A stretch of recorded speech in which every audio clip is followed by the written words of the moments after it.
और उसी के आधार से जो टीकाएं बनी थी संस्कृत और कन्नड़ भाषा में, कर्नाटक भाषा में, तो पंडित डोडरमल जी ने सम्यक ज्ञान चंद्रिका कर्मकांड भाषा टीका ढूंढाई भाषा में लिखी। उनके जमाने की हिंदी भाषा हमारे जैसे नहीं थी ना वो, तो हमने तो ढूंढारी में ही पढ़ा। ढूंढारी हमको पढ़ने को अच्छी लगती है, बहुत मीठी लगती है उनकी भाषा, उनकी अपनी भाषा है ना। जैसे गुरुदेव को सुनना है तो गुजराती में अच्छा लगता है क्योंकि वो उनकी मूल भाषा है, तो वो शब्द आते हैं उनके सहज रूप से। वैसे हिंदी में भी बहुत बढ़िया बोलते हैं। अभी तो चढ़ाना के ऊपर के प्रवचन तो कुछ उसकी पूछो ही मत, अपना विचार वो भी साथ साथ चल रहा है। अभी मिथ्यात्व का कितना वर्णन किया है ना, मिथ्या दर्शन क्या है, मिथ्या ज्ञान क्या है, उसकी बात कितनी बिल्कुल बढ़िया पद्धति से और कितने सरल करके बारंबार घूम घूम कर, जैसे बच्चे को वो रोटी खिलाते हैं ना, ऐसा जो समझना चाहे उसके लिए कुछ भी कठिन नहीं लगता है, पूरा सरल करके समझाते। तो ये जो डोडरमल जी साहब ने ये जो उनकी भाषा में जो लिखा था उसका ये हिंदी अनुवाद हम यहाँ पढ़ते हैं। और कर्मकांड के पुस्तक में जो यहाँ आश्रव अधिकार है उसकी अपनी बात चल रही है। आश्रव का अर्थ क्या है, बंधन का कारण को आश्रव कहते हैं। उसी का दूसरा नाम है प्रत्यय। उन प्रत्ययों की यहाँ चर्चा चल रही है।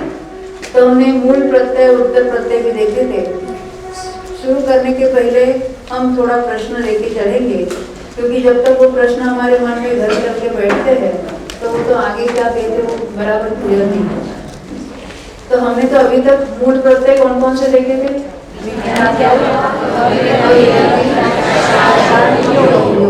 बहुत सारे प्रश्नों तो योग के संबंध कि मिथ्यात्व की चर्चा, अविरति की चर्चा, कषाय की भी तो होती रहती है, वो समझ में आती है। तो थोड़ा यहाँ देखते हैं। एक तो ये प्रश्न है, पांचवें गुणस्थान में का योग एक ही क्यों है, कृपया समझा दीजिए। पहले पांचवें गुणस्थान का स्वरूप हमको समझना चाहिए। पांचवा गुणस्थान होता कौन से गति वालों को पहले ये नक्की करना है, मनुष्य, क्योंकि देव है, संगी पंचेंद्रिय समय दर्शन प्राप्त कर सकते, गुणस्थान चौथे तक ही है, उसके ऊपर का उनका पुरुषार्थ नहीं। तो बात रही अभी मनुष्य जो, परंतु हम आपका ऐसा पूछना था, उदारिक मिश्र क्यों नहीं होगा, एक पूछना है, कारमान क्यों नहीं होगा, वो भी काय योग के भेद है। काय योग के भेद कितने टोटल देखे थे, याद है ना? 7। उसमें कारवाण काय योग होता है, औदारिक मिश्र औदारिक, वैक्रिक मिश्र वैक्रिक, आहारक मिश्र आहार। तो इसमें से पांचवें गुणस्थान में आहारक शरीर बनता है किसी को नहीं, तो उनके आहार द्विक नहीं होंगे, द्विक है तो मिश्र और वो आहार वो नहीं होगा। क्या देव और नाट्यम के पांचवें गुणस्थान है नहीं, तो वैक्रिक मिश्र और वैक्रिक भी नहीं होगा। अब गर्भ में आया जो बालक है सम्यक्त्व के साथ, उसको पांचवा गुणस्थान होगा कि चौथा होगा? तो औदारिक मिश्र होने का सवाल है। पांचवे के साथ मरकर कोई देव में भी नहीं जाएगा, क्योंकि मरते समय पांचवा है, वहां जाते ही कारमान का योग में अभी वो देव हुआ है तो वहां कारमान का योग होगा। जो रुजुवती से जाता है उसको डायरेक्ट वैक्रिक मिश्र होगा। पांचवा गुणस्थान देव में तो होता नहीं है। हाँ, यहाँ मरण तक पांचवा गुणस्थान, हमने ये भी देखा था, पांचवा हो गया, छठा सातवा, कहीं पर भी ऊपर के गुणस्थानों में मरण होगा। शपथ श्रेणी में तो मरण होता नहीं, तो वो तो तद्भव मोक्षगामी है, परंतु उपशम श्रेणी में तो मरण हो सकता है। तो वहां कहीं पर भी मरण हो जावे तो मरकर देव में जाता है, तो जाते ही पहले ही समय से उनका गुणस्थान चौथा है। अब कौन से योग बाकी रहे? पांचवें गुणस्थान में कौन से रहे अभी बाकी? मन के 4, वचन के 4, औदारिक एक ही। तो एक ही का योग क्यों है, ये प्रश्न था ना कि कौन, कल हमने वो सब घटित किया था ना, कौन से गुणस्थान में कौन कौन से योग हो सकते हैं, समझ में आई ना बात? तो ये प्रश्न का उत्तर है। अब दूसरा एक प्रश्न है, रुजुगति में कारवाण का योग होता है कि नहीं होता? पहले रुजुगति क्या बात है? हमने तो मनुष्य गति, तिरंज गति, देवगति और नर गति सुनी थी। ये रुजुगति क्या वाला है? हाँ? मालूम है आपको? रुजुगति नहीं मालूम, लेट आई थी आप? नहीं, पहले से रुजुगति आपको पता है? नहीं, अच्छा। विग्रह गति पता है? इतना तो पता है। देखो विग्रह शब्द के अर्थ क्या होते हैं मालूम है? विग्रह की 3 अर्थ अलग अलग है। विग्रह का अर्थ होता है कि जो नया भाव धारण करने के लिए जो गमन होता है ना, तो उसमें यानी वो तो रोकना, निरोध। किसका निरोध? ये औदारिक या वैक्रिक शरीर का ग्रहण नहीं होता, उसका निरोध है। क्योंकि विग्रह गति यानी मोड़ वाली गति है। जब तक वो मोड़ में जा रहा है तब तक औदारिक या वैक्रिक शरीर का ग्रहण यानी उसके परमाणु का ग्रहण नहीं होता शुरू। इसलिए उसका नाम है विग्रह गति यानी मोड़ वाली गति। यानी जीव मरकर अन्य भाव में गमन करता है। जीव गमन करता है उसके आत्म प्रदेश, जैसे हम मोड़ वाले जो 1 मोड़ से या 2 मोड़ से जाते हैं तो उसको क्या कहेंगे? विग्रह गति। तो उसकी क्या विशेषता है? वहां शरीर के परमाणु का ग्रहण नहीं है, इसलिए उसका नाम है विग्रह। विग्रह का दूसरा नाम क्या है? मोड़, वक्रता। तो मोड़ सही जाता है इसलिए भी उसका नाम है विग्रह। और विग्रह का 3 नाम होता है कि तो नया शरीर धारण के लिए जो गमन हो रहा है ना, इसके लिए भी उसको विग्रह गति कहेंगे। और जो बिना मोड़ के जाता है उसको क्या कहेंगे? अविग्रह। तत्वार सूत्र में उस टीका में आता है ना उसको, तो उस सूत्र में दिया है। तो जो बिना मोड़ से जाता है उसका नाम है रुजु गति। विग्रह गति के ही 3 नाम पड़ेंगे अलग अलग। एक बिना मोड़ के जाता है उसको कहेंगे रुजु गति। 1 मोड़ से जाता है उसको क्या कहेंगे? पानी मुक्ता। 2 मोड़ से जाता है वो अभी अपना संडे को हुआ था ना। 3 मोड़ से जाता है वो गोमुखी। और 4 मोड़ से जाता है वो नहीं जाता। 4 मोड़ कोई नहीं, अधिक से अधिक 3 मोड़ लगेंगे। जितने मोड़ उतने समय, क्योंकि अंतिम मोड़ के बाद वो पहुंच जाता है जहां जन्म लेना, उसको काउंट नहीं करना। तो जितने मोड़ है उतने समय तक उसको कारमान का योग रहेगा। कारमान का योग रहेगा करते शरीर के परमाणु का ग्रहण वहां नहीं होगा, मात्र कर्म का ग्रहण होगा। अब तेजस की बात नहीं लेनी हमको, क्योंकि उसकी चर्चा ही नहीं हमारे। कर्म और शरीर, औदारिक शरीर की चर्चा है। तो विग्रह गति में बिना मोड़ वाली गति में क्या हुआ था? कारमान का योग नहीं था। मरण के समय तो ये मनुष्य था और मरकर वो देव हुआ, तो देव हुआ तो नेक्स्ट समय में पहुंच ही गया वो एक ही समय में। बीच में ऐसे कुछ कारमान का योग नहीं रहा। कर्म का ग्रहण तो अनादि से हर समय चल रहा है। ऐसा नहीं कि कारमान का योग में कर्म का ग्रहण है और बाद में औदारिक शरीर का ग्रहण शुरू, ऐसा नहीं। विग्रह गति में कहो या पूरे लाइफ टाइम में कर्म का ग्रहण तो हर समय चल रहा है। कब से? अनादि से लेकर 13वें गुणस्थान के अंत तक कर्म का ग्रहण नहीं हुआ, ऐसा कभी एक समय के लिए भी नहीं हुआ। पर शरीर का ग्रहण नहीं हुआ ऐसा कभी हुआ है? विग्रह गति कारमान का योग, शरीर के परमाणु का ग्रहण नहीं हुआ था। समझ में? तो यहाँ मरण के समय में मनुष्य था तो उसने औदारिक शरीर के परमाणु ग्रहण किए। नेक्स्ट समय में बिना मोड़ के गया है, तो नेक्स्ट ही समय में उसने वैक्रिक जाति के परमाणु, आहार वर्गना ही कहेंगे उसको, पर वो वैक्रिक शरीर का उदय शुरू हुआ नाम कर्म का, तो उसके उस जाति के परमाणु को ग्रहण किया। ये समझ में ना? इसको कहेंगे रुजु गति। इशु गति भी कहते हैं, रुजु गति भी कहते हैं। यानी उसका अर्थ क्या होता है? जो शरीर के परमाणुओं को ग्रहण करना उसको कहेंगे आहारक। एक बाद में बात आने वाली है मार्गराम में। आहारक का अर्थ होता है ये भोजन करने को आहारक नहीं कहते। आहार यानी ग्रहण। किसका ग्रहण? शरीर के परमाणु का ग्रहण, उसको कहेंगे आहार करने वाला है, आहारक। तो अरिहंत भगवान 13वें गुणस्थान में आहारक है कि नहीं है? समुद्र आहारक किसको कहा? शरीर के परमाणु का ग्रहण चल रहा है उनका। क्यों चल रहा है? उनके भी औदारिक शरीर नाम कर्म का उदय चल रहा है। ख्याल में आई बात? अब अनाहारक कब कहेंगे? जो शरीर के परमाणु का ग्रहण नहीं कर रहा। ऐसे अनाहारक कब हो गए? मोड़ वाली गति में। कोई 1 समय के लिए, कोई 2 समय के लिए, कोई 3 समय के लिए। और कोई अनाहरक होगा इस विश्व में, संसारी में? हाँ बोलो। तेरहवें गुणस्थान में कब होता है कार्बन का योग? उसका नाम क्या है? प्रतर, लोकपुरन, प्रतर में क्या था? बात वाले छोड़कर वो सब जगह खेले। कौन सा बात वाले? लोकाकाश का सराउंडिंग वाला नहीं, अंतिम वाला। और कोई होता है अनाहरक? 14वां गुणस्थान अयोग केवली। वहां ना कर्म का ग्रहण है ना शरीर के परमाणु का ग्रहण। ये समझ में आई बात? इनको क्या कहेंगे? अनाहारक। और आहारक में मात्र नो कर्म का ग्रहण, उसको नो कर्म आहार कहेंगे। ऐसे आहार भी 6 प्रकार के होते हैं। कौन से?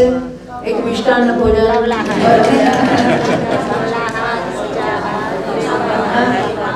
देखो एक एक कर्म आहार। कर्म का ग्रहण अनादि से चल रहा है, उसको कहेंगे कर्म आहार। नो कर्म आहार यानी शरीर के, वाणी के, मन संबंधी ये सारी वर्गनाएं ग्रहण करता है, उसको क्या कहेंगे? नो कर्म आहार। तीसरा कौन सा है? हमारे सब परिचित है कवलाहार। कवल कहते हैं उसको, कवल कहते हैं, उसको कहिए कवलाहार। तो कवलाहार कौन से गुणस्थान तक होता है मालूम है किसी को? 6 तक ही होता है, ऊपर के गुणस्थानों में नहीं। केवली को तो होता है, इसे मान्यता है ना। वो क्या है? सब वो सारा अज्ञान है, विपरीतता है। अभी आपने कोई विपरीत अभिनिवेश क्या होता है, विपरीत ज्ञान क्या होता है, बहुत सुना है कि नहीं सुना? तीसरा हुआ कवलाहार। चौथा कौन सा है? एक है लेपाहार। लेप नहीं समझना, ये लोकल एप्लीकेशन जो कुछ करते हैं शरीर पर, तेल लगाओ, ये बाम लगाओ, आप क्या क्या लगाते हो, वो एब्सॉर्ब होता है ना अंदर, एब्सॉर्ब होता है, वो ग्रहण होता है, उसको कहेंगे लेपाहार। एक होता है ओजाहार। इंडिया में जो कुछ वहाँ का जो उसमें अंदर ही जो व्हाइट और येलो जो होता है, उसी में उसको ओजाहार कहते हैं। कोई कह देंगे पंछी उसके ऊपर बैठकर उनको उष्णता देते, उसको ओजाहार कहते हैं। ये 2 पद्धति से कहें कथन आता है, पर इंडिया के अंदर उनका वो ओजाहार होता है। और अंतिम कौन सा है? मानसिक आहार। वो देवों के होता है। कैसे? हमारे ऐसे रोटी या पूरी या जलेबी और क्या क्या खाते हैं, ढोकला खाते हैं ना, ऐसा कुछ नहीं खाते। तो क्या होता है उनके लिए? उनके तो भूख कब लगती मालूम है? जितने सागर वर्षों की आयु है उतने 1000 वर्षों के बाद उनको ऐसा लगता है खाने की इच्छा होती है, भूख लगती नहीं, इच्छा होती है। तो फिर क्या होता है? कंठ से अमृत झरता है तो उनकी तृप्ति हो जाती है। तो उसको क्या कहेंगे? मानसिक आहार। इसमें से आहार किसको कहना है? नो कर्म आहार, यानी शरीर के परमाणु का जो ग्रहण होता है उसको कहेंगे आहारक, और उसके परमाणु को जो नहीं ग्रहण करता उनको कहेंगे अनाहारक। तो आप अभी किसी ने 10 उपवास किए और कभी किसी ने 16 भी किए ना, हाँ, तो आप आहारक थे क्या अनाहारक थे?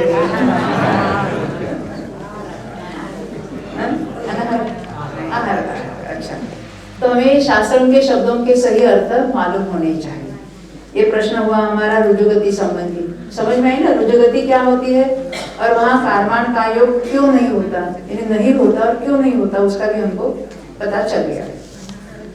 अंतराय कर्म से नया बंध होता है कि नहीं होता? हमने पहले बताया था कि 8 कर्मों का उदय हर समय चल रहा है। 8 कर्म मालूम है?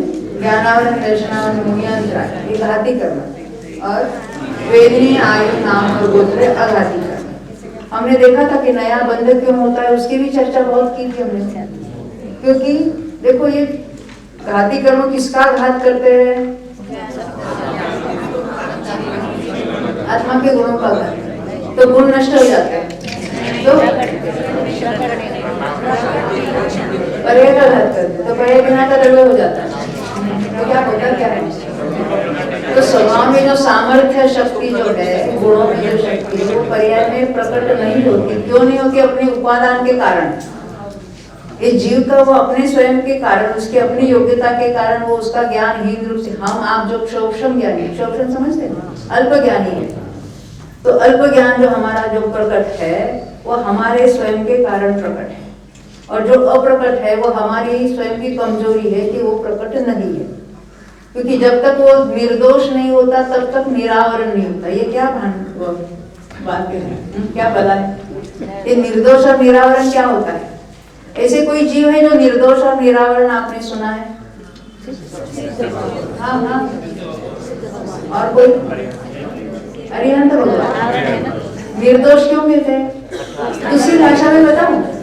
निर्दोष को दूसरा शब्द आपको बताना है, वीतराग।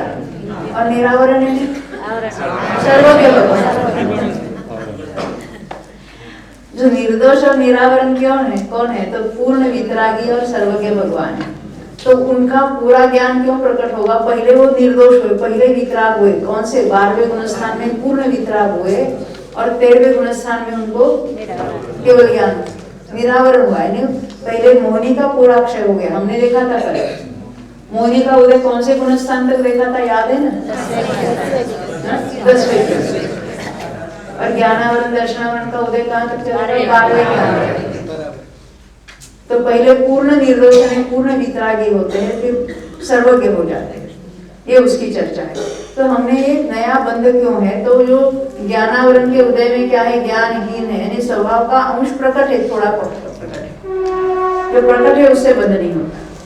दर्शनावरण के उदय में क्या है? दर्शन की हीनता है, पर जो प्रकट है वो हमारा स्वभाव है, और जो है ही नहीं उससे भी बंध नहीं होता। अंतराय का कार्य क्या होता है? दान, लाभ, भोग, उपभोग और वीर्य में बाधा। परंतु जितना प्रकट है ना वो भी स्वभाव है। आप कहेंगे दान देना ही थोड़ी स्वभाव है। सिद्ध भगवान कितना दान देते होंगे? हाँ, और किसको देते होंगे? क्या लाभ होता होगा? कोई उनको गिफ्ट देता होगा, क्या होता है? तो ये जो दान लाभ के जो उदाहरण देके शास्त्र में समझाते हैं, वो समझाने के लिए उदाहरण है कि हमको दान देना था, राजा को इच्छा थी, वो भंडारी ने बोला मत देना, अपना खजाना खाली हो जाएगा, ये शिविर में दान मत देना। क्यों? ऐसा कोई कहेंगे तो क्या कहेंगे?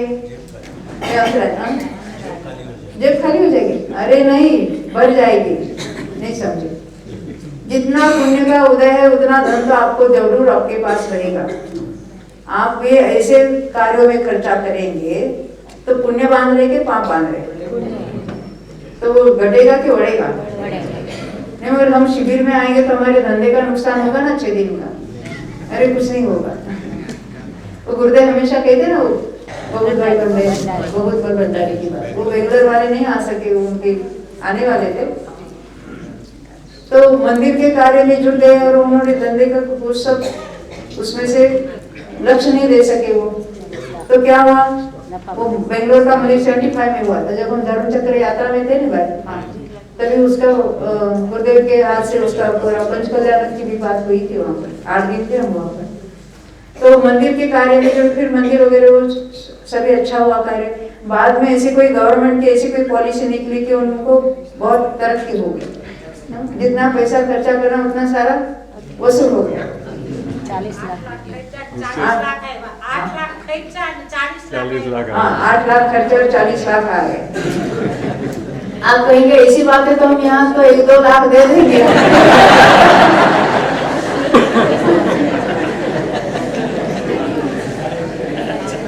एक क्रिया से फल नहीं मिलता, परिणाम से मिलता है। परिणाम क्या है? मुझे और चाहिए वाली बात, तो लोभ हो गया है ना। अब ये तो अंतराय से कर्मबंध होता है कि नहीं? तो अंतराय के उदय में जो दान लाभ भोग उपभोग वीर्य जो है ना, वो जीव के गुण है, तो थोड़े से प्रकट है और बाकी उसमें बाधा है, ये उसका अर्थ होता है। क्योंकि वो पूर्ण किसको प्रकट हुए? तो अरिहंत भगवान को। क्षायिक है ना, जो क्षायिक भाव जो है उसमें ये आते हैं ना 5 भाव, तो ये क्षायिक दान, क्षायिक लाभ भोग वीर्य, तो उसके उदय में जितना प्रकट है ना वो तो स्वभाव का अंश है, उससे भी बंधन नहीं होता। किसी को लगता है नहीं अंतराय है ना इससे बंधन नहीं, अंतराय के उदय में उसका लक्ष्य करके हम जो लौकिक दान लाभ की बात करते हैं उसका लक्ष्य करके जो मोहनीय का कार्य है ना, राग द्वेष मोह रूप परिणमित होता है, उसके कारण नया बंधन होता है, अंतराय के कारण नहीं होता। अब केवली समुद्रांतर का के योग फिर से बताए, वो तो बताए थे ना कि पहले दंड जो समुद्घात होता है पहले समय में, वहाँ औदारिक का योग है। कपाट नाम का दूसरा समय है, एक ही समय के लिए एक एक नाम जो है, उस समय औदारिक मिश्र का योग। फिर तीसरे समय में प्रतर है, वहाँ कारवाण का योग शुरू हुआ। चौथे समय में लोक पूर्ण है, कारवाण ही है। पांचवें समय में फिर अभी समेटना चालू हो गया, उसका नाम है प्रतर, वहां पर भी कारवाण का योग है। तो 3 समय के लिए कारवाण का योग हो गया। फिर और लौट के कपाट में आ गए तो मिश्र, औदारिक मिश्र। फिर दंड में आए तो औदारिक काय योग हुआ, और औदारिक काय योग के बाद वो अंतर्मुंडक औदारिक काय योग हुआ। फिर वचन योग मन योग भी पलटेंगे। इस तरह से वो बाद में, समुद्घात के बाद में। अब हम अपने विषय पर चलते हैं। हमने कल ये जो गुणस्थानों में जो देख लिए थे ना उत्तर प्रत्यय, उसको जरा रिवीजन करके हम आगे बढ़ेंगे। ये गुणस्थानों की बात आगे बढ़ाने के पहले ये हम पहला गुणस्थान दूसरा गुणस्थान ऐसा कह रहे हैं, जब हम गुणस्थानों के नाम भी सुनना चाहते हैं। कोई बताएंगे हमको? पुरुषों को पहला चांस, गुणस्थानों के नाम आपको सुनाना है। पीछे कोई है? हाँ बोलिए। हाँ हाँ हाँ हाँ, मिश्र का नाम है सम्यक मिथ्या। हाँ, अविरत सम्यक, देश विरत, देश विरत, प्रमत्त विरत, छठे का नाम प्रमत्त विरत। फिर सातवें का नाम है अप्रमत्त विरत, आठवां अपूर्वकरण, नौवां अनिवृत्तिकरण, 10वां सूक्ष्म संप्राय, 11वां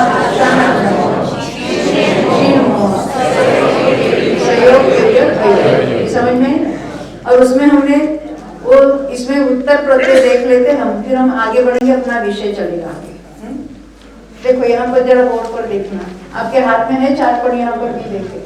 यहाँ गुणस्थानों के अंक लिखे, पहला दूसरा तीसरा, क्योंकि नाम लिखने इतना वहाँ जगह नहीं ना। और प्रत्यय, पहले गुणस्थान में 55 प्रत्यय, प्रत्यय का अर्थ जो मूल प्रत्ययों के जो भेद थे उसकी जो हम टोटल की थी। 5 प्रकार के मिथ्या तो है वहाँ पर, अविरति 12 प्रकार की है, कषाय 25 है, और योग में 2 नहीं थे, आहार और आहार मिश्र। तो कितने हो गए? 57 में से 2 बाद कर दिए तो 55 है।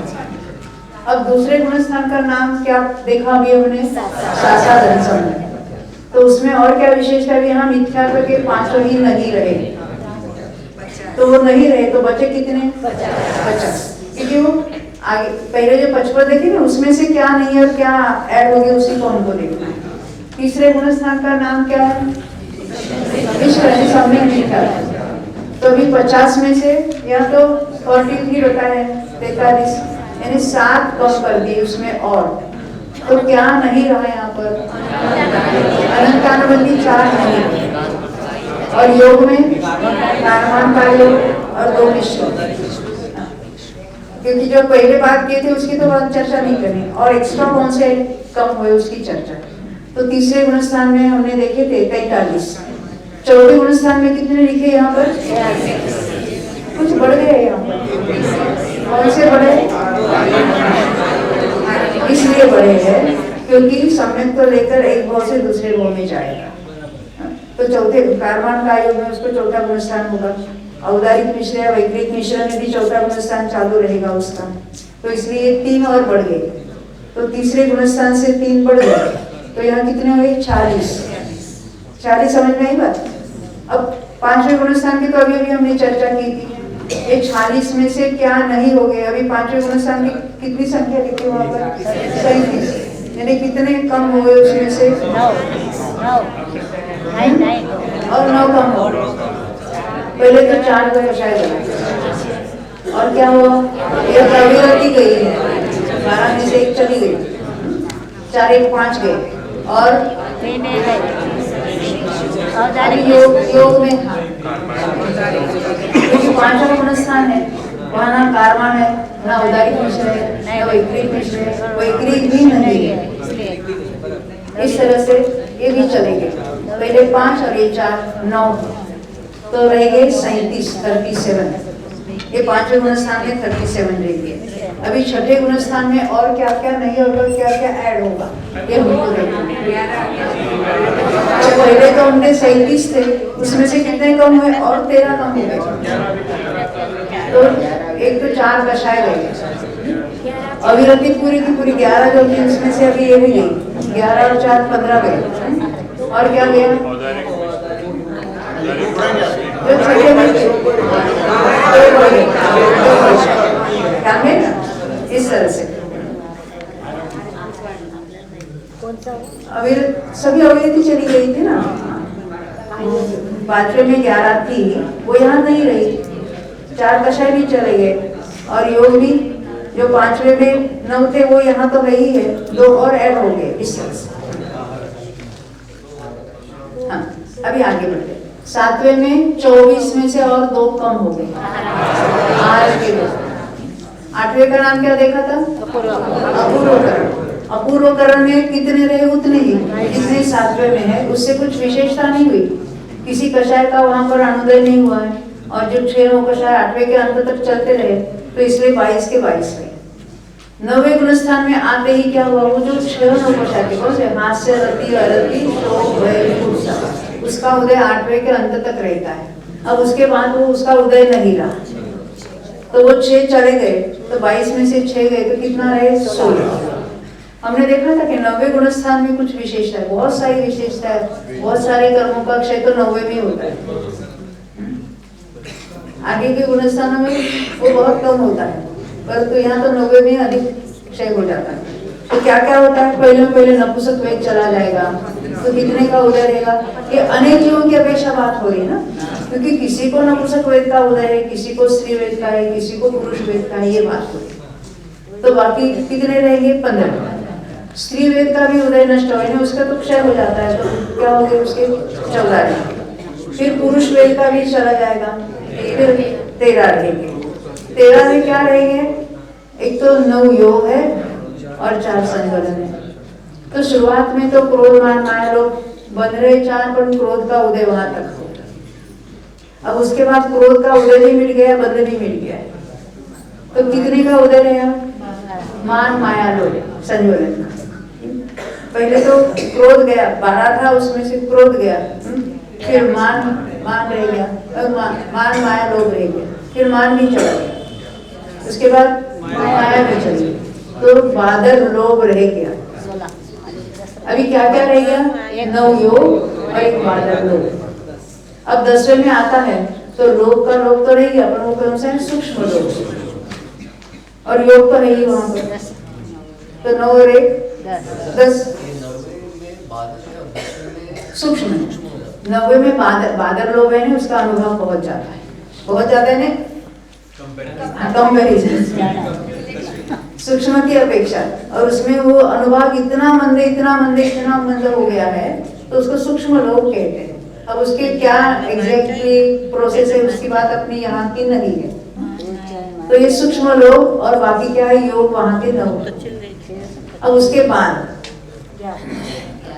11वां गुण स्थान, कोई 11वें में वाला होगा जहाँ उपशमित है और 12वें वाला उसके क्षय है, तो वहां क्या रहेगा, कषाय बिल्कुल नहीं रहेगी, यानी भी मूल प्रत्यय में से ना मिथ्याकरण, ना अविरति रही, ना कषाय।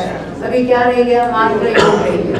तो यहाँ कौन कौन से योग है, क्योंकि ये 29 तो मनुष्यों में मुनिराजों के हो रहा है ये गुण स्थान, तो मनोयोग 4, वचन योग 4 और औदारिक कार्य, इतने रहेंगे। तो ये 9 योग रहेंगे, 11वें वाले को भी और 12वें वाले को।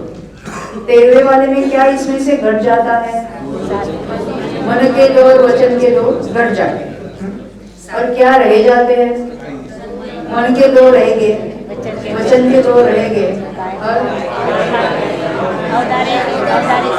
औदारिक तो रेगुलर है, तो जो समुद्घात के लिए है उनमें और एक 2 है, विषय भी है और कार्बन का भी है, इसलिए 7 रहेंगे। तो ये हमने रिवीजन जब से कर ली उसकी। अभी हमको इसी विषय को थोड़ा आगे लेना है, अभी आप चार्ट भी बदल देना और हम यहाँ पर थोड़ी उसकी चर्चा करते हैं। 691 पृष्ठ निकालना, 691 3 नंबर का चार्ट भी उसके चार देखने के पहले हम यहाँ देख लेते हैं। देखो पेज नंबर 691 निकालना। अभी हमारा विषय क्या होगा? प्रत्ययों की विचित्ति। ये नया शब्द है हमारे लिए। प्रत्यय नाम तो अभी परिचित हो गया। अब क्या कहेंगे? प्रत्ययों की विचित्ति। ये विचित्ति शब्द हमने पहले भी जो इस शिविर में, इसके पहले इसके शिविर में आए थे, उन्होंने सुना होगा। बंध की विचित्ति होती है, उदय की विचित्ति होती है। यहाँ क्या कहेंगे? प्रत्ययों की विचित्ति होती है। अब विचित्ति शब्द का अर्थ हमको देखना है। विचित्ति का अर्थ ऐसा है कि वो प्रत्यय तो उस गुण स्थान में है, परंतु ऊपर के किसी भी गुण स्थान में नहीं पाए जाते। उसको क्या कहेंगे? उनकी विचित्ति इस गुण स्थान में हुई। जैसे यहाँ कहने वाले हैं अभी कि मिथ्यात्व गुण स्थान में 5 प्रत्ययों की विचित्ति हुई। जो मिथ्यात्व के 5 भेद है, कौन से? वो एकांत, विपरीत वगैरह। उनकी बंध की, उनकी उदय की विचित्ति, यानी प्रत्यय की विचित्ति उनकी उदय यहाँ तक की है, आगे उसका उदय नहीं है। मिथ्यात्व गुण स्थान में तो वो प्रत्यय है, आगे नहीं है, इसलिए यहाँ पर विचित्ति कही। ये विचित्ति का अर्थ है। नहीं समझा? हम आप सब यहाँ देवलाली में मिले। आप कहाँ से है? दिल्ली से। आप कहाँ से है बहन? थाना से आए। आप कहाँ से आए? पुणे से आए। हमने किसी को पूछा आप लंदन से आए, आप ऑस्ट्रेलिया से आए, आप भाई अमेरिका से आए, और कोई अफ्रीका से भी आए हैं, नैरोबी से भी कोई आए। तो कहाँ तक हम कहाँ मिले थे? तो हम अभी शिविर खत्म होगा तो हम सब बिछुड़ गए। कहाँ बिछुड़े? देवलाली। अरे देवलाली में बिछुड़े कहाँ? वहाँ तो थे ना साथ में। उसको कहने की पद्धति कहाँ बिछुड़े? तो देवलाली से। देवलाली में तो हम साथ में थे, उसके बाद हम नहीं मिले, यानी हम जुदे जुदे हो गए। उसका अर्थ है हम देवलाली में हम बिछुड़े। ऐसे ही विचित्ति कहाँ होती है? जहाँ है वहीं पर विचित्ति कहने की पद्धति। उसके आगे कहीं भी नहीं है। उसका अर्थ है जैसे मिथ्यात्व का प्रत्यय कहाँ पर है? मिथ्यात्व में है। उसके दूसरे तीसरे चौथे ऊपर के किसी भी गुण स्थान में वो प्रत्यय नहीं है, तो उसको कहेंगे मिथ्यात्व में उसकी प्रत्ययों की विचित्ति हुई। समझ में आई ये बात? विचित्ति का जहाँ है परंतु ऊपर के गुण स्थानों में कहीं भी नहीं है, उसको कहेंगे उनकी वहां पर विचित्ति हुई। उसको मैं के बजाय से कहना चाहिए। नहीं, जो शास्त्र में जो शब्द आता है और जैसा आता है वैसा ही करना चाहिए। हमारी बुद्धि, हमारे तर्क नहीं चलते। वहां से विचित्ति ऐसा नहीं है। हम वहां मिलने बिछुड़ने की बात नहीं कर रहे, वहां उदय की बात है। उदय की विचित्ति हुई है, उदय से विचित्ति नहीं हुई है। समझ में आती है बात? ये प्रत्यय भी जो हमारे मन से करेंगे, करना नियोग की तो ऐसी परिपाटी है, या इतनी हमको ख्याल रखना है कि जो मूल शास्त्र के शब्द है उसमें एक प्रत्यय क्या है, यहाँ का वहाँ कुछ नहीं कर सकते हैं, क्योंकि उसमें अर्थ का अनर्थ हो जाता है। ख्याल में आते हैं? ये बहुत बड़ी जिम्मेदारी है, इन्हें बोलने वालों की भी और लिखने वालों की तो और, क्योंकि अगर हम ऐसा ही प्रयोग ना करेंगे तो आगे के लोग तो इसी को सत्य मानकर चलेंगे, तो ये तो शास्त्र से विरुद्ध बात हो जाती है। आपको वर्तमान कह सकते हैं? हाँ? वर्तमान ऐसी कोई बात नहीं यहाँ है, आगे नहीं रहेगा। है नहीं उस गुण स्थान में। यहाँ नाना अनेक जो है ना मिथ्यात्व में, हाँ अभी अनेक जो साधारण गुण स्थान में भी है, अनेक जो तीसरे चौथे सभी गुण स्थान में अनेक जो पाए जाते हैं, तो वहाँ किसी को मिथ्यात्व प्रत्यय है नहीं। कहाँ है? बस मिथ्या दृष्टि को ही है। उसको क्या कहेंगे? ये मिथ्यात्व के जो 5 भेद है उनके प्रत्ययों की विचित्ति, दूसरे शब्द में उदय की विचित्ति। यानी उदय कहाँ तक है? तो मिथ्यात्व तक ही है, मिथ्यात्व के आगे नहीं है। तो उसको क्या कहेंगे? उन प्रत्ययों की विचित्ति पहले गुणस्थान में हुई। अब पहले तो यहाँ गुणस्थानों के नाम या नंबर और उसके प्रत्ययों की विचित्ति के नंबर बताएंगे, फिर कौन कौन से प्रत्यय कहेंगे।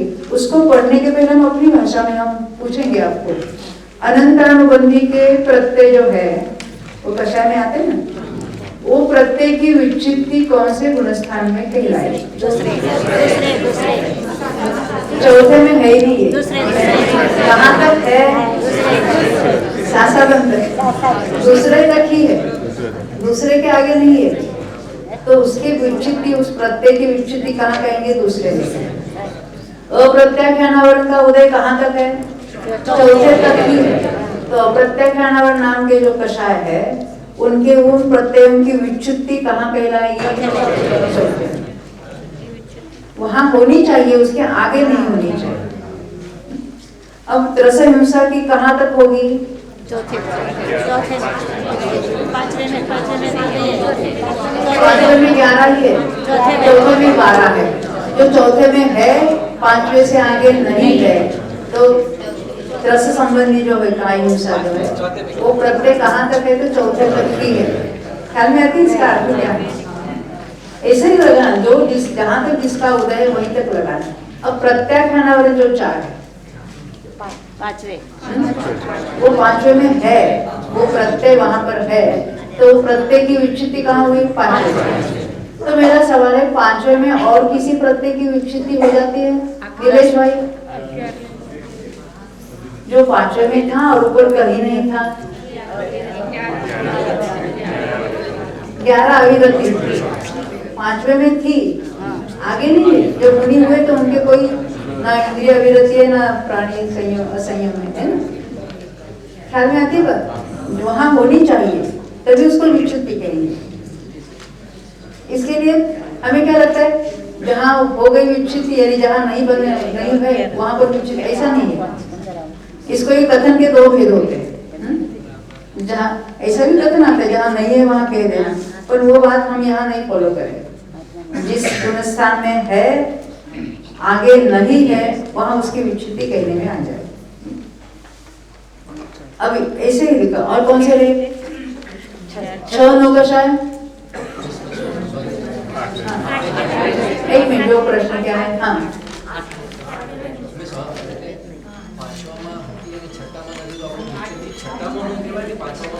पांचवा में विच्छित्ति हुई।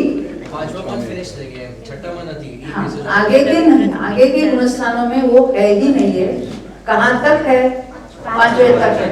11 अविरति पांचवे तक है। और क्या है वहां पर? प्रत्याख्यानावरण पांचवे तक है। तो इनके उदय की विच्छित्ति, उनके प्रत्यय की विच्छित्ति कहाँ हुई? पांचवे में हुई। मैं शब्द डाली। अब छठे में किसकी हुई विच्छित्ति? आहारक। छठे में ही है, ऊपर कहीं नहीं है। आप कहेंगे पहले दूसरे तीसरे चौथे पांचवे में भी नहीं थी, वहां विच्छित्ति नहीं कही थी ना, वहां उसका अनुदय कहेंगे। परंतु बीच में कहीं पर मिला ना, छठे में थी तो उसके पहले उसको विच्छित्ति नहीं कह सकते। हाँ, उसको अनुदय में डालो। हाँ, चौथे गुणस्थान में हमने देखी ना क्या क्या क्या जो चौथे में है जो आगे नहीं है, क्या है वहां पर? चार है। और क्या है वहां पर जो आगे नहीं है? वहां तक है, आगे नहीं है। अब यहाँ तो औदारिक मिश्र को भी लिया है उन्होंने, वैक्रिक मिश्र को भी ले लेंगे, परंतु औदारिक मिश्र तो 13वें में भी है, उस अपेक्षा कारवाण भी 13वें पे। यहाँ उन्होंने बताया उसको, यहाँ पर कारवाण और औदारिक मिश्र को उन्होंने यहाँ गठित किया है, परंतु एक अपेक्षा 13वें तक है तो यहाँ हम उसको विच्छिन्न नहीं कह सकते। हाँ, चौथे में है ना, उसकी विच्छित्ति कहलाएगी, उसको गिना है यहाँ पर 9 संख्या लिखी है यहाँ पर पुस्तक में। 7 हमने बोर्ड में ला लिया और पुस्तक में 9 लिखी है। क्यों? क्योंकि उन्होंने कारवाण और औदारिक मिश्र यहाँ उसको स्वीकार किया है और केवली में उसको उपचार कह दिया है, परंतु केवली में तो है ना, इसलिए यहाँ उसकी विच्छित्ति एक अपेक्षा से नहीं भी कह सकते। इसे हमने चार्ट में 7 डाला है और मूल पुस्तक में 9 लिखा है, वो हम देखेंगे अभी। पहले हमने नक्की किया कि विच्छित्ति किसको कहेंगे, तो 6 नौकषाय की विच्छित्ति कहाँ होती है? क्योंकि उसका उदय 8वें तक है, 8वें भी विच्छित्ति हुई। अब 9वें में किस किस की विच्छित्ति हुई? अभी एक एक का नाम लेना पड़ेगा। पहले नपुंसक हुए एक हुआ, फिर स्त्री हुए, फिर पुरुष हुए, फिर क्रोध संज्वलन, फिर मान संज्वलन, माया संज्वलन, यहाँ तक। बात वो बादल लोग नहीं, क्योंकि लोग नाम का एक ही ना, लोग के दो भेद नहीं किए, वो समझाने के लिए उनके, क्योंकि हमने जो कषाय 25 ही गिना है, उसमें सूक्ष्म लोग बादल लोग ऐसे दो नहीं अंक गिना है। अभी 10वें में कहेंगे लोग के हो, फिर 11वें 12वें में कोई विच्युति नहीं होगी, क्योंकि उसमें भी 9 है, उसमें भी 9 है। अभी जब 13वें में चले जाएंगे तो 7 ही रहेंगे। 12 में रहेगी, 12 में 4 रहेगी। हाँ, तो वहाँ 9 थे वो, और यहाँ 7 ही हो गए। हाँ, 2 महीने में कोई 2 वचन नहीं। 11वें 12वें में कोई विच्युति नहीं हुई। 12वें में नहीं, 12वें में 4 की हो गई, 12वें में 4 की हो गई, बराबर। 4 के हो गए तो 9 में से 4 गए तो 5 रहना चाहिए था ना। 12 में कौन सा? हाँ, इसलिए उसको पहले हमने विच्युति में उसको 9 में डाला था। हाँ, अभी हम यहाँ पुस्तक में से पढ़ेंगे।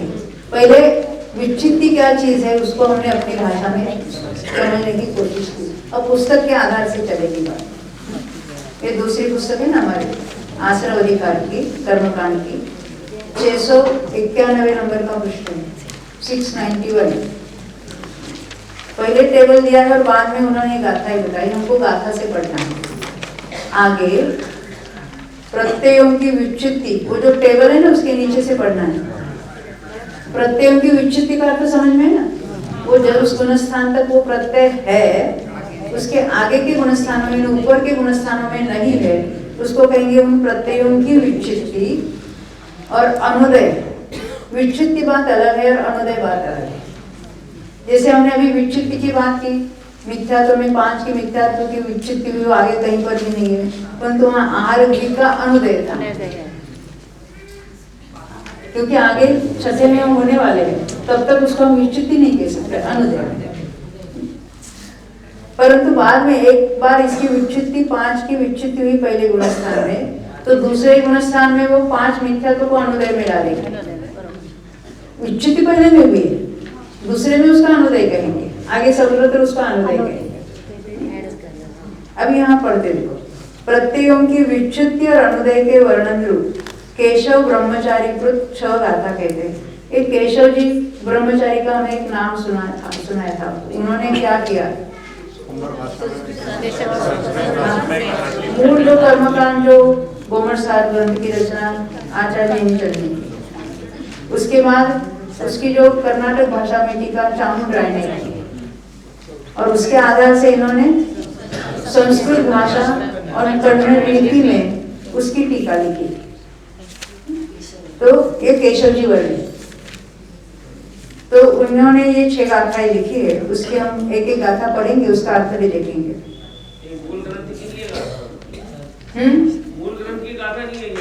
इसलिए इसके नंबर अलग दिए। मूल ग्रंथ की गाथा कौन सी चल रही थी हमारी 790 के बाद, यहाँ 1 2 3 4 5 6 7 नंबर दिए, ये अलग गाथा है।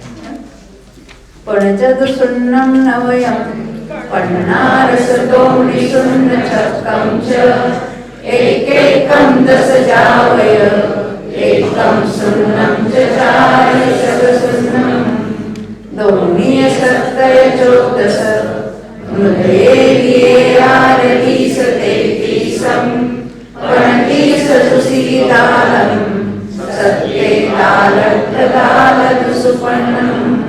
कुछ नहीं समझा ना, ये सब संख्याएं बताई उन्होंने। अब वहाँ नीचे टीका में उसको बताएंगे। मिथ्यात्वादि गुणस्थानों में, यानी मिथ्यात्व से लेकर सभी गुणस्थानों की बात है, पहले से लेकर 14वें तक की बात है। उसको क्या कहा, मिथ्यात्वादि। पहले का नाम ले और आदि लिखते हैं तो सभी आ गए। हम कहते हैं वृषभादि 24 तीर्थंकर, तो मिथ्यात्वादि कितने गुणस्थान हो जाएंगे, सभी 14 हो जाएंगे। तो मिथ्यात्वादि गुणस्थानों में क्रम से, यानी क्रम से ने पहले में कितने, दूसरे में कितने, वो क्रम से लिखेंगे। हर एक के बाद पहले में इतना, दूसरे में इतना, ऐसा नहीं कहेंगे। तो 5 अभी हमको देखना है, पहले गुणस्थान में 5, दूसरे गुण स्थानों में 4, तीसरे गुण स्थान में कोई विच्युति नहीं हुई। हाँ, वहाँ अनुदय भले होगा, विच्युति नहीं हुई, क्योंकि वहाँ जो अनुदय है ना कारमाण का और मिश्र का, वो चौथे में जाके फिर उसका वो प्रत्ययों का उदय होने वाला है, इसलिए उसको अनुदय में डालेंगे, विच्युति में नहीं डालेंगे। तो तीसरे में कोई विच्युति नहीं होती है, चौथे में 9 की विच्युति, और पांचवे में 15 की विच्युति, छठे में 2 की विच्युति, शून्य कहने से सातवें गुण स्थानों में कुछ नहीं। शून्य की विच्युति, और फिर आठवें में 6, याद है ना आठवें में कौन से 6? 9 पश्चात 10 आश्रव रहे, वहां तक एक एक, पहले 9वें गुण स्थान में एंटर हुआ तो कितने आश्रव थे? तो 16 थे। तो 16 से जब 10 हो जाएंगे तब तक एक एक की विच्युति, यानी 16 के बाद 15 रहे, यानी 1 चला गया, 15 के बाद 1 चला गया तो 14 रह गए। इस तरह से कि 10 आश्रव रहे वहां तक। ये सभी 9वें गुण स्थान की बात है। 9वें गुण स्थान में स्टार्टिंग में 16 आश्रव थे, फिर एक एक की विच्युति होती चली गई, कितने रह गए? 10। तो कहते वहां तक एक एक, पुनश्च 1 0। अभी एक इसका अर्थ क्या है? ये 9वें गुण स्थान में कितने रहे? एक एक करके कितने बार एक एक कम हुआ? 16 में से 15 हुए, फिर 14 हुए, फिर 13 हुए, फिर 12 हुए, फिर 11 हुए, 10 रह गए। तो अभी 10 रहे, तो वो 10वें गुण स्थान में भी 10 ही है। तो 10वें गुण स्थान में कितना? पुनश्च 1, यानी 10वें गुण स्थान में 1 की विच्युति हुई। 10वें में, 9वें में तो क्रम से एक एक बताया, 10वें में 1 था लोग, अभी वो नहीं रहा आगे, तो 1 की प्रत्येक की विच्युति हुई। फिर 11वें में कितने हुए? 0, क्योंकि 11वें में भी जो 10वें में कितना था? 9 और 1 10 थे, उसमें से 1 गया, 11वें में 9 रहे, 12वें में भी 9 रहे, तो 11वें में कोई एक्स्ट्रा कोई विच्युति हुई नहीं, इसलिए 0 का। 12वें में 4 का, क्योंकि 12वें में जो 4 योग, 4 वचन योग और औदारिक का योग था, तो उसमें से 2-2 चले गए, तो 2-2 चले गए तो 4 की हुई, और बाद में 7 रह गए थे, उसमें 7 की 7 विच्युति हुई। यहाँ जो कारमान और औदारिक मिश्र जो है ना, उसको यहाँ नहीं गिनाया, उसको हमने गिना था पहले प्रत्ययों में, यहाँ उनको नहीं गिनाया है। इसलिए जितने थे उसकी सारी की सारी विच्युति हुई, क्योंकि वो आगे नहीं है। ये तो 13वें गुण स्थान में कितने हुए? 7। समझ में आई बात? कौन से 7 गिनाए उन्होंने? मन के 2, वचन के 2, कारमान आयो, औदारिक मिश्र काय पर औदारिक, ये मिलकर 7 बताए, परंतु उनको चौथे गुण स्थान में भी गिनाया था। अगर और विच्युति की टोटल करनी, वो भी 57 आनी चाहिए, 59 आएगी।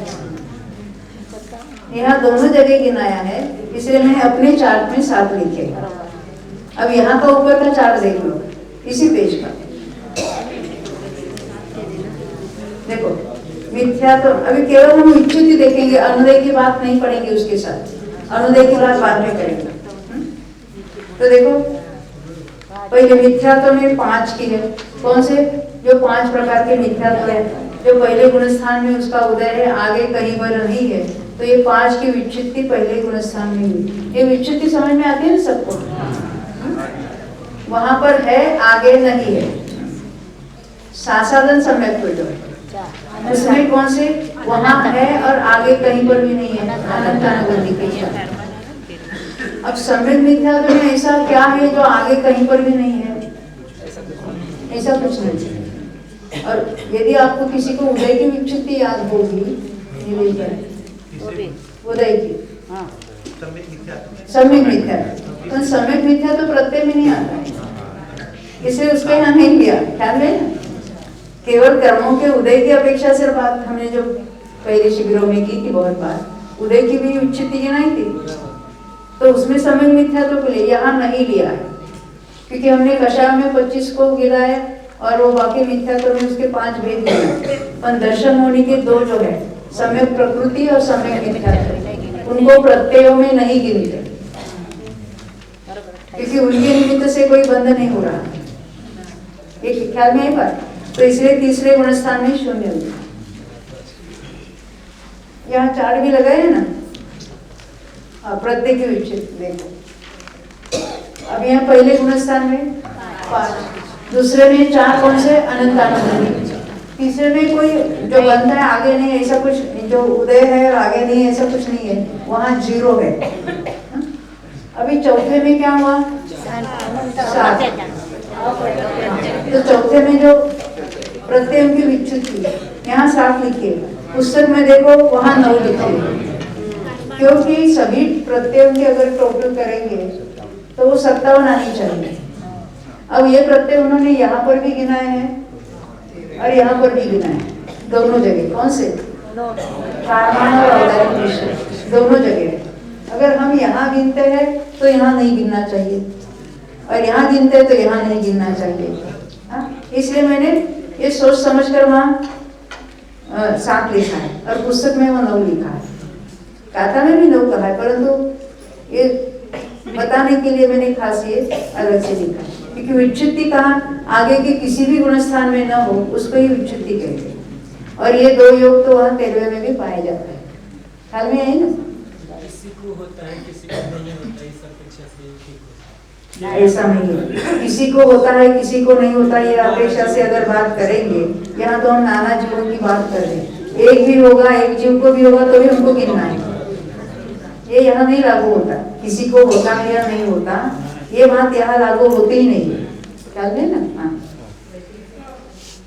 क्योंकि हमने जो क्रोध का उदय जो है 9वें गुणस्थान में एक की उदय विच्युति बताई, सबको उदय नहीं है, पर जिसको उदय नहीं है उसकी भी वहां पर विच्युति है।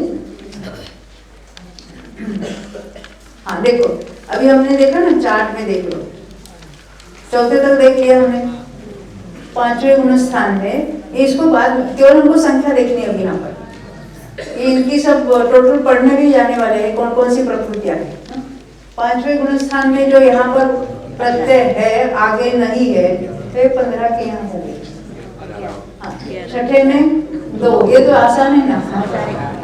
7वें में और एडिशन कुछ नहीं हुआ तो वहाँ 0 कहीं। 8वें में तो ये विषय हमको मालूम है, वो 6 लोकेशन। यहाँ एक अलग अलग लिखा है, सबको एक साथ नहीं बताया। 1 2 3 4 5 6 ये यहाँ पर है, आगे कहीं पर नहीं। ये 16 में से यहाँ पर 10वें में आए तब कितने रह गए? 10 बाकी रह गए, पर यहाँ जो है उसमें से 1 चला गया, 10 में से 1 चला गया, तो यहाँ है आगे नहीं है, तो 1 की विच्युति हुई। 11वें में कोई एडिशन कुछ नहीं बात हुई। 12वें में हाँ, जो 9 योग थे उसमें से 4 चले गए, 2 मन के 2 वचन के, और यहाँ 7 रह गए, तो जो रह गए उसकी विच्युति हुई। यहाँ उसको काउंट कर दिया है, इसलिए यहाँ 9 के बदले मैंने 2 लिखा था। अब इसकी विशेष चर्चा हम करेंगे, अभी गाथाओं को भी पढ़ना है और उसके अर्थों को भी देखना है। थोड़ी देर में हम मिलते हैं यहाँ पर। 2400 भगवान।